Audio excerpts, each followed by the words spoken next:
acuerdo que cuando yo era pequeño me decía mi abuelo, nene, vete a echar esta carta al correo. Y me pegaba una carrera con la carta que siempre le poníamos 4 o 5 fechas más tarde o 5 meses más tarde, hasta que llegaba en el tren correo madre de Dios. Entonces llegaba a la estación y le decía al jefe de estación, que vengo a traer esta carta de parte de mi abuelo para que la echen al correo. Y decía, uy, si se ha ido ya al correo, tienes que esperar al otro. ¿Y cuándo viene el otro? Decía, pues dentro de una semana. Me cago en 10. Entonces tenía que ir a llevar la carta yo en propia mano. Ahora ya nada de eso de trenes de correo ni nada. Ahora las cartas, hay autopistas, llegan rápido, se acabó el tren correo ya. Se acabó, como todo, ¿no? Como todas las cosas viejas y antiguas, se acaban.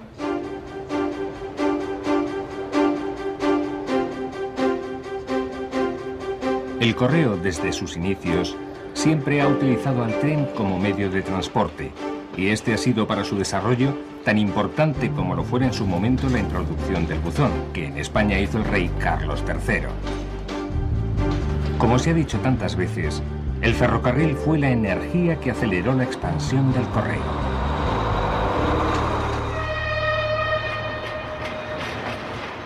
Pero mucho ha variado el camino que a través de las vías conduce las cartas a sus destinos. Los vagones siguen transportando como antes sacas de cartas, pero ni estas son las que eran, las de ahora son de carácter comercial o simples impresos, ni el trato que reciben por parte del ferrocarril es el mismo. Con el paso de los años, el proceso se ha industrializado, ha perdido todo el romanticismo que arrastraban las estafetas móviles o los trenes correo. Las sacas, con este correo de finales del siglo XX, viajan, como cualquier vulgar mercancía de otros tiempos, en furgones cerrados, que por otro lado están marcados con el logotipo de otro servicio de envíos también en crisis.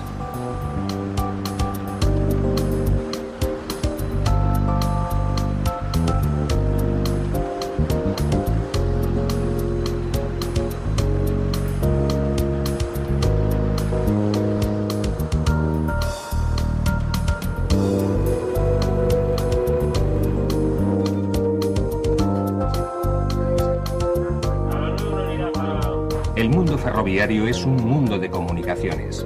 De él se sirvió el correo. Gracias a él se desarrollaron el telégrafo y el teléfono. Y los trenes no funcionarían como relojes sin el complejo sistema de comunicaciones que utiliza. Conocer la posición de un tren es absolutamente necesario para la seguridad de la circulación. En ciertas líneas se conoce a través de la información facilitada por cada una de las estaciones. En otras de mayor saturación de tráfico, y en el futuro en todas, la situación de los distintos trenes se refleja en un panel instalado en los puestos de mando. Voy a sacar aquí 3 máquinas aisladas de un Villalba. Y entonces, si tú me dices que esa máquina puede andar sola, la cortamos de Villalba y nos la traemos a Fuencarral. O sea, la podéis traer vosotros directamente a Fuencarral, la dejéis aquí y de aquí os vais de Vistosa a Villalba y ahí cogéis la máquina que os dejamos en cabeza. Si no, llevo por el Paso, Vallecas. Vamos a ver, el 88-420 a las 12.06. Más. XK-172, locomotora clasificación a las 12.10. Sí. Y la XK-176 pues va a pasar a los 15. 12.15. De acuerdo. Vale.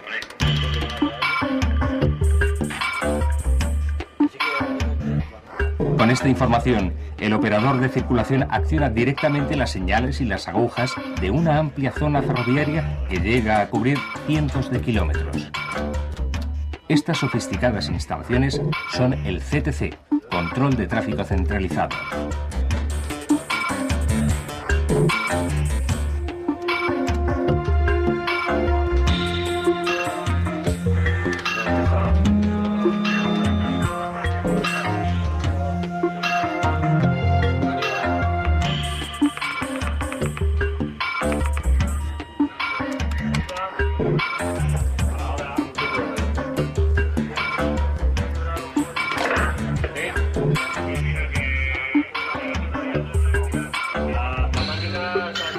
Además, para regular la circulación, los operadores del puesto de mando disponen de un avanzado programa informático, el Sistema de Información de Tráfico. El SITRA genera unos gráficos de la situación del tráfico ferroviario en tiempo real, trabajo que antes se realizaba de forma totalmente manual. Para la seguridad y la regularidad de la circulación es imprescindible saber en cada momento dónde está situado cada circulación, con el fin de poder apartarlos, dar pasos, luces, distancias. Sabemos dónde están las circulaciones a través de las estaciones que nos van dando los pasos de los trenes, y aquí en el gráfico vamos apuntando las horas que nos van dando las estaciones correspondientes. Se distinguen los trenes pues los de viajeros con rojo, los talgos con verde, los trenes de mercancía en negro, los especiales de mercancía, o incluso si fueran de viajeros con su color correspondiente, en trazos discontinuos largos, y las locomotoras aisladas, las vagonetas, etcétera, pues con trazos discontinuos cortos. El nacimiento del ferrocarril introduce en la vida de las gentes un medio de locomoción de difícil manejo. Los trenes son convoyes de una envergadura inusual en esa época, con un nuevo y complicado funcionamiento que genera a su paso por campos y poblaciones un peligro desconocido hasta entonces. Para la seguridad de personas, animales y hasta la del propio ferrocarril en su circulación, se creó un sistema de señales. La primera, el brazo del hombre, que indicaba parada en posición horizontal y permitía el paso cuando estaba en alto. Pero en poco tiempo se sustituyó por un brazo de madera, una paleta mecánica.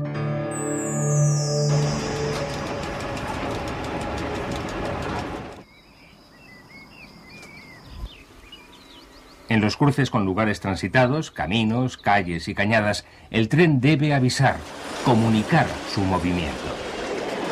Pasos a nivel donde se situaban empleados que avisaban del paso del convoy, haciendo oscilar banderas en el día y faroles por la noche. Mientras, los maquinistas tocaban el silbato, tal como siguen haciendo hoy día.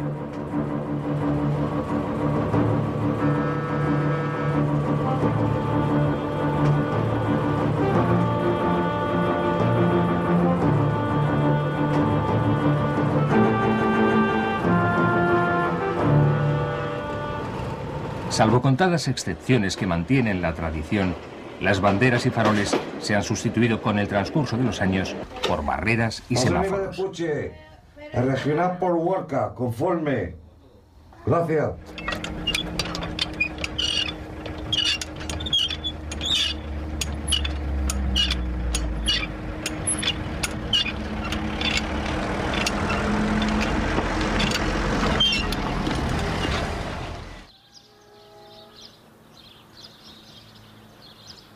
También quedó en el olvido el sistema ideado para evitar alcances entre distintas unidades.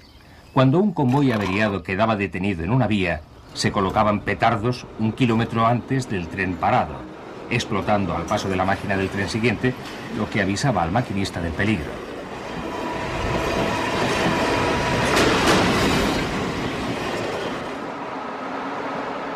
Para aumentar la seguridad, el número de señales fue creciendo a lo largo de los trazados ferroviarios. Muchos que son ahora de doble vía lo fueron en su origen de vía única, por la que circulaban trenes en sentidos opuestos. La perfecta comunicación entre las estaciones y los diversos convoyes era vital para evitar choques y otros desastres. Al principio, cuando la circulación era escasa y la velocidad reducida, faroles y banderas sirvieron para dar paso, desviar o detener los distintos trenes. Al aumentar la velocidad, surgen las primeras señales fijas. Los discos. Primero el rojo para detener el tren en los límites de la estación. Luego el verde para indicar la disminución de velocidad ante una próxima parada. Las nuevas líneas secundarias incrementan el número de convoyes y bifurcaciones. Comienzan a utilizarse las cabinas de palancas a distancia para el cambio de señales y agujas. Aparece el bloqueo por tiempos, que impedía la partida de un tren hasta pasado un tiempo de la salida del anterior. Pero podía suceder que una señal indicara una vía libre y la palanca que la abriera no hubiera sido accionada. ¡Qué gran peligro! Una vía cerrada y su señal indicando lo contrario.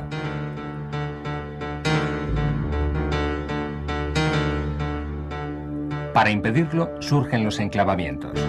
Son sistemas que evitan maniobras incompatibles entre vías y señales en ese mare magnum de palancas en el que se han convertido los cambios de agujas. Los enclavamientos mecánicos se sustituyeron por otros electromecánicos de más fácil manejo y en la actualidad por electrónicos de avanzada tecnología. Dime. José, ahí te ficho de Castelló a la primera. Muy bien, vale. Venga, vale. Pero la complejidad de los sistemas de seguridad en el ferrocarril no es exclusiva de estos tiempos. En la última década del siglo XIX se instaló en las vías españolas un sistema de enclavamientos tan sofisticado y perfecto que aún causa sorpresa. Ni mecánicos ni eléctricos. El movimiento de las vías y los cambios de señales se hacían mediante un mecanismo hidráulico. La presión del agua lograba que los movimientos fueran más suaves y precisos.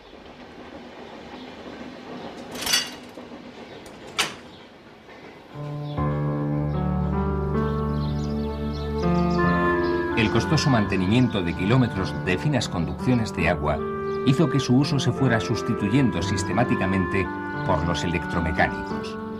Desapareció de las primeras estaciones que lo utilizaron: Atocha, Alcázar y Sevilla. Estos de Algodor son un recuerdo a punto del olvido. Me acuerdo que cuando yo era pequeño, no tan pequeño, así, nos íbamos todos los chavales del pueblo a poner la oreja en la vía del tren para ver si venía o no, y sabíamos si venía un mercancías o un expreso de esos que llamaban, ¿no? Y que tenía nombre de café, express, me acuerdo yo. Y entonces íbamos a la vía, poníamos la oreja y decíamos, que viene un tren. Y lo mismo tenía que hacer el maquinista. El maquinista tenía que bajarse, poner la oreja en la vía y decir, oye, le decía al fogonero, mira, escucha a ver si viene otro tren. Y decía, no viene, podemos seguir. Y seguían. Ahora ya nada, ahora ya tienen medios de comunicación. El maquinista tiene unos medios de comunicación que se entera si vienen, si no van, si vienen, si van, si están parados, si están en marcha. Se enteran de todo porque los avances en la tecnología también los ha aplicado el tren. El radioteléfono permite un continuo contacto entre las estaciones, el tren y el puesto de mando. Pero para llegar a esta perfecta comunicación, el camino ha sido largo. Vamos a ver, va a efectuar una limitación de velocidad a 60 km/h entre Villasequilla y Castillejo. Del kilómetro 70 más 615 al 70 más 300. 70, 615. Sí, al 70 más 300. Vale. Vía impar. ¿Conforme? Morales. Vale, de acuerdo, conforme. Con el aumento del tráfico, el bloqueo por tiempos resulta ineficaz y se necesita un sistema nuevo. Aparece el bloqueo por distancias.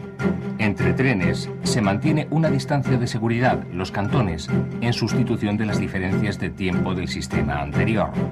Esto es posible gracias a un invento que surge a mediados del siglo XIX y cuyo desarrollo corre paralelo a la vida del ferrocarril: el telégrafo eléctrico. Aun no teniendo la rápida evolución que gracias al ferrocarril tuvo en otros países europeos, uno y otro se apoyaron mutuamente. La comunicación entre estaciones se realiza por medio de este nuevo sistema de transmisión que en poco tiempo crece de forma vertiginosa. En el año 1881, el Estado anexiona a sus propias instalaciones la red telegráfica de las compañías ferroviarias que abre como servicio público. La comunicación telegráfica entre estaciones se perfecciona con la llegada del teléfono. La MZA lo instala en sus líneas en el año 1922 y un año después lo hace su gran competidora, la Compañía de los Ferrocarriles del Norte. Tablada. Tablada. El cruce del 71-28 y 71-27 lo haremos ahí, ¿eh? A su hora. Venga, de acuerdo. Con el teléfono, los bloqueos de distancias son más fáciles. La comunicación es más directa.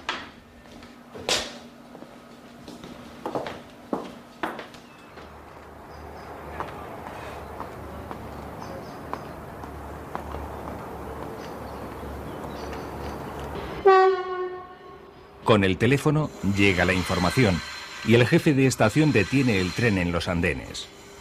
Así, otra formación que tiene la preferencia puede circular sin riesgo por la vía única.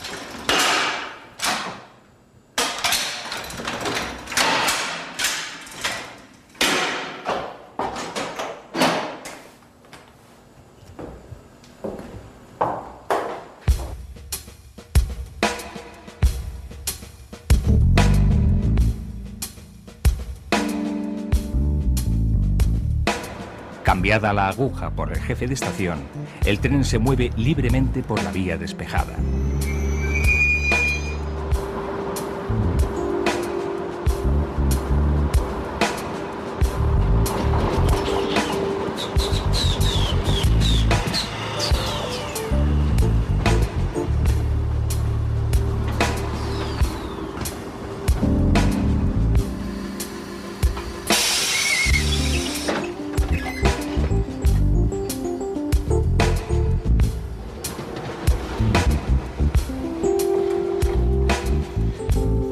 Una vez realizado el cruce, el maquinista del tren detenido recibe la autorización para proseguir su marcha.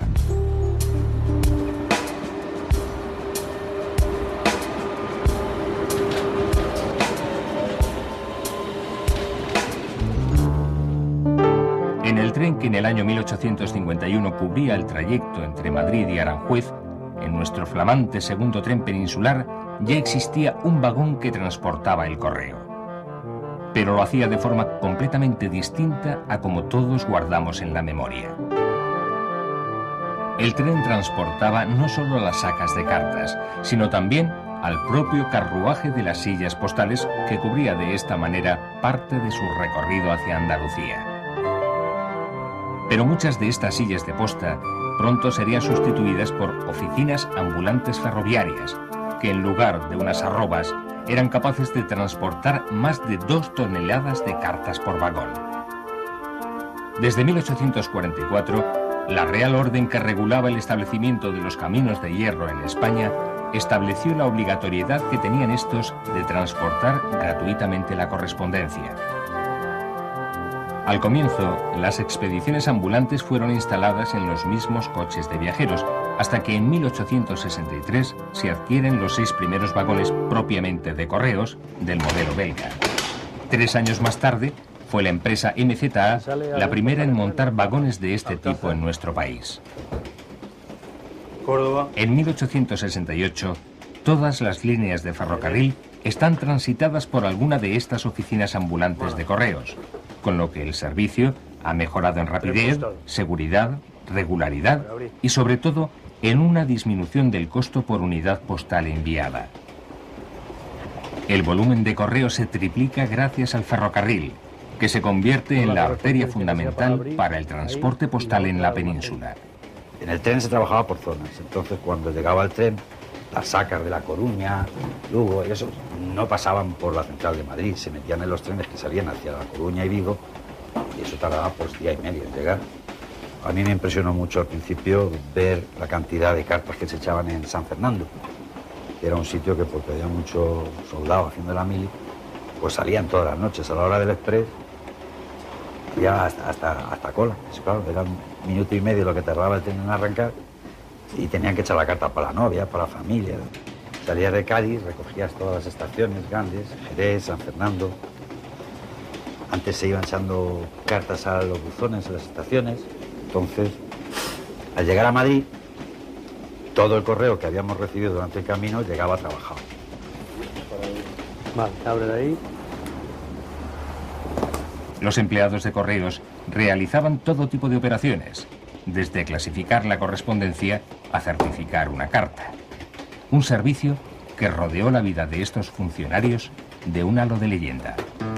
El trabajo de ambulante tenía su ventaja y sus inconvenientes en cuanto al tema personal. No era tan fácil ni tan buena como algunos decían. Estaba casado, tenía hijos y bueno, pues me los tenía que dejar aquí, tenía que estar 3 días sin verlos. Muchas noches pues me he acostado en el tren y he pensado que qué estaría haciendo mi mujer y mis hijos. eran los trenes correo, esos añorados y queridos trenes que con su paciente lentitud recorrían la red de vías que cubría el territorio nacional. Transportaban no solo la carga postal, sino a todos aquellos viajeros que, no teniendo prisa en llegar a su destino o sin posibilidades económicas, se embarcaban en estos lentos trenes. Se conocía su hora de salida, pero nunca se estaba seguro de la hora a la que arribarían a su destino. Pero el 30 de junio de 1992 perdimos la posibilidad de echar nuestras cartas al buzón de alcance de los trenes postales. Después de muchos años de servicio, salía hacia Málaga el último ambulante, que como 137 años atrás llevaba el correo camino del sur de España. Y ahora, al quitar los trenes, pues se hacen camiones. Y la verdad es que quizás sea más rápido en el camino. Pero lo que sí es cierto es que cuando llega a Madrid hay que trabajar en Madrid lo que traen los camiones. Presentamos el más avanzado mando a distancia.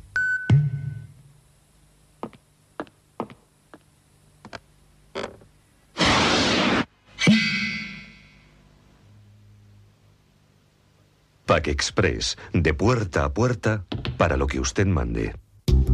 Con el correo ordinario transportado en furgones y camiones, las nuevas perspectivas de envíos urgentes a través del ferrocarril también fracasaron.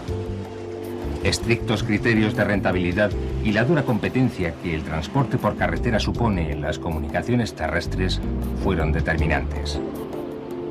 Como en los trenes mercantes, en el transporte de pequeños envíos se impone la especialización y solo de esta manera la rentabilidad está asegurada.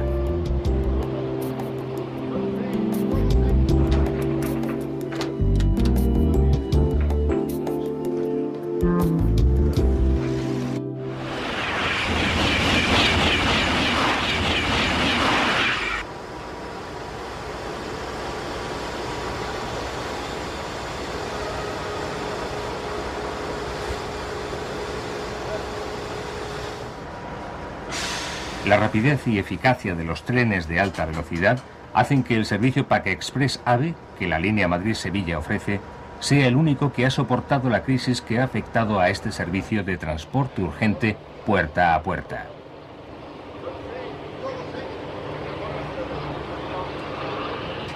Cada vez más trenes, más itinerarios, más señales que producen un mayor índice de riesgo.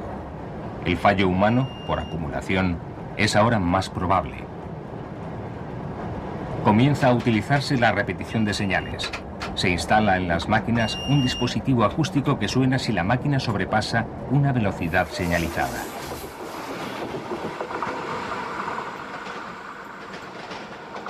También es acústica y repetitiva la emergencia que señala el llamado hombre muerto. El sistema de hombre muerto es una vigilancia, desde el vehículo al maquinista. Esto lo llevan todos los trenes actualmente y no es nada más que un sistema de seguridad para evitar que te duermas o que te distraigas. Esto, si el accionamiento del sistema es con este sensor que hay en el regulador, unos pedales y unos pulsadores, y si yo, por ejemplo, dejo de presenciar la cabina durante más de 3 segundos, suena esta bocina y se produciría el enfrenamiento automático del tren. Si 50 segundos después tampoco accionara el sistema, sucedería exactamente la misma emergencia. El nivel más elevado de seguridad lo tiene, por supuesto, el equipamiento de los AVE de la línea Madrid-Sevilla. Añade al sistema ASFA y al hombre muerto la utilización de enclavamientos informatizados y el sistema LZB, la más alta tecnología instalada en España en el campo ferroviario. Es un sistema de señalización en cabina. El puesto de mando, la central LZB, conoce los datos fijos de la línea porque sabe el trazado y las velocidades máximas en cada sitio y sabe cómo están las señales, los cambios, la ocupación de vías. Con todo eso, elabora un mensaje de respuesta que es esto, es la velocidad máxima en cada sitio y la distancia que hay hasta el siguiente cambio de velocidad. La velocidad y la situación de cada tren que circula por el exclusivo trazado del AVE son algunos de los datos que conoce y emite la central LZB del puesto de mando de Atocha. Los equipos informáticos trabajan en grupos de 3 y toman las decisiones por mayoría de 2. La posibilidad de error es prácticamente nula.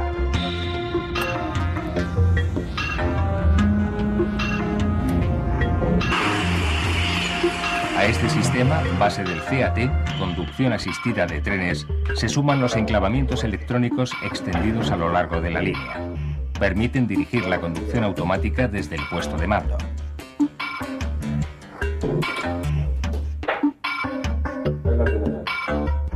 Hay un cambio fundamental respecto a la señalización de recorridos anteriores. Han desaparecido las señales fijas laterales de difícil captación por el ojo del maquinista a 300 km por hora. Solo se mantienen las señales fijas bajas, los monos, para proteger las maniobras en las estaciones y sustituir al sistema automático en caso de avería. Ahora que la comunicación telefónica está a disposición de cualquier pasajero que viaje en este tren, el maquinista, para recibir la información de la central de control de Madrid-Atocha, apenas necesita utilizar el tren tierra que tiene a mano en su cabina. Oye, ¿te quería pasar la ocupación? ¿Apuntas? La conducción está totalmente computerizada y la información fluye por otros raíles.